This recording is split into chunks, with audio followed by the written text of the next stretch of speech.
Derelict sites are the bane of local authorities. Neglected by their owners, the sites become eyesores, but worse, there are increasing examples of a tactical battle involving planning permission. Cork City Manager Joe McHugh is one of the country's top public servants, and he started a fight back against derelict sites. His main concern was the tactic of some owners in putting pressure on planning authorities to grant unreasonable planning permission by threatening to leave property derelict indefinitely. He wants a tax to stop that. There's always a battle between the good and the best, and I think certainly most planning authorities would find that people will come to them and say, look, I have a proposal here for a particular site which mightn't meet fully the requirements of the planning authority.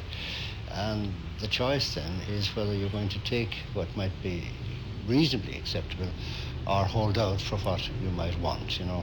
It's a question really of, on the one hand, getting rid of a derelict site and accepting something, or saying no, we don't like it, and then having to live with a derelict site. Now the tax would help that, because if the tax was, as I say, a progressive tax, the owner of the derelict site would be coming to us and say, I better get rid of this derelict site and do what the planning authority want, or else the tax is going to double next year.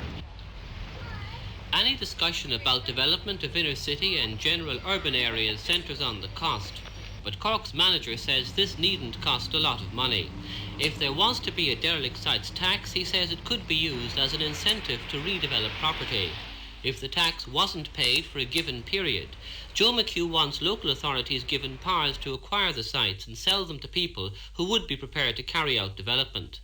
It's an extraordinary anomaly that a person can have a site or a property in an urban area, and by taking the roof off that property isn't liable to any local tax, such as commercial rate. If he demolishes a building and leaves the site derelict, it can be a most valuable site. He pays nothing to anybody on it. And I think if you had a tax on derelict sites, which was indeed mooted some years ago in a budget, I forget the particular year, but it's fairly recently, it didn't get into the Finance Act. And I think a tax on derelict sites, which could be a progressive tax, it could start off at a fairly low level. If the site is idle the following year, it could increase, and so on. That would be, I think, a positive incentive to people who own derelict sites to do something with them.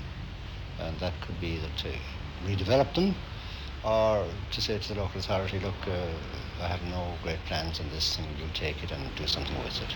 Imposing such a tax would also end what Joe McHugh feels is a discrimination operated against the preservation of older buildings. A lot of our incentives at government level are in relation to new buildings, new houses, new factories and so on, and that leaves the inner cities in the hands of the local authority, which hasn't any money itself to do very much about them.